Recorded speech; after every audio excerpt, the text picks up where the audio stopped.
Tá vendo aqui sobre Davi e olha o que diz: Saul vestiu Davi com sua própria túnica, colocou-lhe uma armadura e lhe pôs um capacete de bronze na cabeça. Nossa, isso daqui é. Você vê que Davi, ele matava urso, matava leão com a funda. E Davi, ele viu que estava acontecendo toda uma situação lá no exército, que tinha um gigante filisteu afrontando o povo de Deus. E o que ele fala?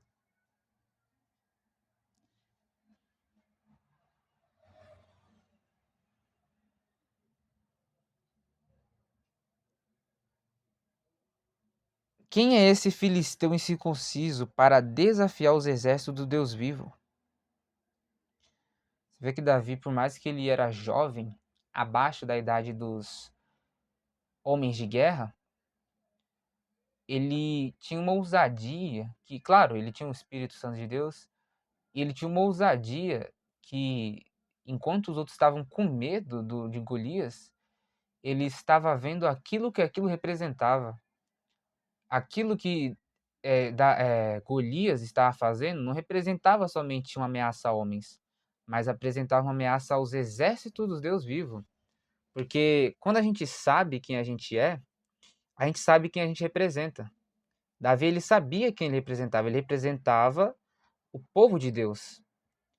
E quando ele vê alguém que desprezando, menosprezando, afrontando os povos de Deus, isso traz uma raiva santa nele. E olha o que acontece. As palavras de Davi chegaram ao ouvido de Saul, que mandou o chamar. Davi disse a Saul: Ninguém deve ficar com o coração abatido por causa desse filisteu. Teu servo irá e lutará com ele. Davi, ele se colocou na posição de luta pelo povo de Deus. Respondeu Saul: Você não tem condições de lutar contra esse filisteu. Você é apenas um rapaz. Ele é um guerreiro desde a mocidade. Então você vê que Davi, ele não tinha a idade de um guerreiro. Ele não tinha a idade naquela época para estar no exército. Tanto que no versículo 19 diz: Quando o pai de Davi que os dele, os filhos dele, melhor dizendo, como é que estão meus filhos? Davi, vai lá, essas coisas e não. No versículo 19 diz: Eles com todos os homens de Israel. Ou seja, então Davi, ele não tinha aquela idade de homem. E é o que Saul diz aqui: Você é apenas um rapaz, e ele é um guerreiro desde a mocidade. Entretanto, disse Saul: Teu servo toma conta das ovelhas do teu pai. Quando aparece um leão ou um urso e leva uma ovelha do rebanho, vou atrás dele, dou golpes e livro a ovelha de sua boca. Quando se vira contra mim, eu o pego pela juba, olha aí,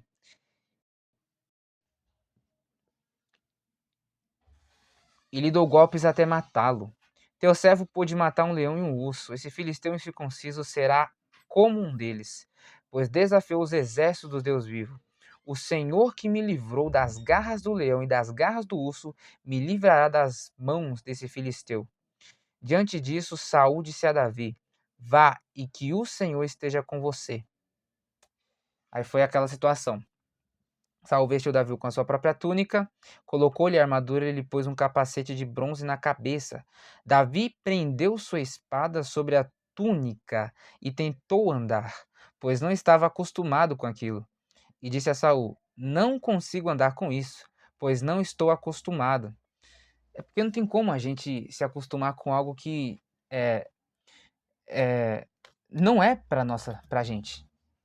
Claro que Davi pode ter treinado depois com isso, mas aquilo que Davi ele já tinha aprimorado, aquilo que Davi já tinha dentro dele, era usar a lança para matar o urso e o leão. É usar o, melhor dizendo, a tiradeira, a funda. E ao colocar esses apetrechos nele, ele já falou: Não estou acostumado. Então tirou tudo aquilo e em seguida pegou o seu cajado, escolheu no riacho 5 pedras lisas, colocou-as na bolsa, isto é, no seu alforje de pastor, e com a sua tiradeira na mão, aproximou-se do filisteu. Enquanto isso, o filisteu, com seu escudeiro à frente, vinha se aproximando de Davi. Olhou para Davi com desprezo Viu, não é bom a gente desprezar as pessoas, porque aquilo que a gente despreza, geralmente a gente perde. Viu que era só um rapaz ruivo e de boa aparência e fez pouco caso dele. Disse a Davi: Por acaso sou um cão para que você venha contra mim com pedaços de pau? E o filisteu amaldiçoou Davi, invocando seus deuses. Você vê que ele queria botar medo, né? Porque o povo de Deus ele leva muito a sério as palavras, o poder das palavras. A Bíblia diz que há poder da vida e da morte nas palavras. E ele estava afrontando Davi, amaldiçoando, querendo ameaçá-lo. Continuando. E o filisteu amaldiçoou Davi, invocando seus deuses, e disse: Vem aqui, e darei sua carne às aves do céu e aos animais do campo. Davi, porém, disse ao filisteu: Você vem contra mim com espada, com lança e com dardos, mas eu vou contra você em nome do Senhor dos Exércitos, o Deus dos exércitos de Israel, a quem você desafiou. Ou seja, ele não estava desafiando o povo, mas a Deus, o próprio Deus. Na percepção de Davi. Não é. Hoje mesmo o Senhor o entregará nas minhas mãos. Eu o matarei e cortarei a sua cabeça. Hoje mesmo darei os cadáveres do exército filisteu, às aves do céu e aos animais selvagens. E toda a terra saberá que há Deus em Israel. Todos que estão aqui saberão que não é por espada ou por lança que o Senhor concede vitória, pois a batalha é do Senhor e ele entregará todos vocês em nossas mãos.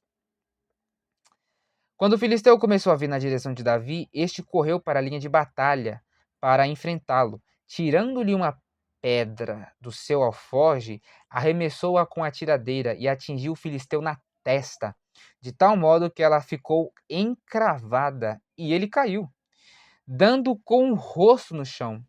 Ou seja, ele caiu para frente. Assim, Davi venceu o filisteu com uma tiradeira e uma pedra. Sem espada na mão, derrubou o filisteu e o matou. Ele morreu enquanto a pedra atingiu ele e ele morreu. Davi correu, pôs os pés sobre ele e, desembanhando a espada do filisteu, acabou de matá-lo, cortando-lhe a cabeça com ela. Irmãos, a gente tem que matar, cortar, tirar o mal pela raiz. Geralmente nos jogos, né, tem essa questão de a gente derrubar o inimigo e finalizar. Ou seja, a gente não pode deixar com que o inimigo se levante contra nós novamente. A gente tem que finalizar, finalizar ele. Quando os filisteus viram que o seu guerreiro estava morto, recuaram e fugiram. Então os homens de Israel e de Judá deram o grito de guerra e perseguiram os filisteus até a entrada de Gate e até as portas de Ecrom. Cadáveres de filisteus ficaram espalhados ao longo da estrada de Saraim até Gate e Ecrom. Quando os israelitas voltaram da perseguição aos filisteus, levaram tudo o que havia no acampamento deles. Davi pegou a cabeça do filisteu, levou-a para Jerusalém e guardou as armas do filisteu em sua própria tenda. Quando Saul viu Davi avançando para enfrentar o filisteu, perguntou a Abner, o comandante do exército: Abner, quem é o pai daquele rapaz? Abner respondeu: Juro por tua vida, ó rei, que eu não sei.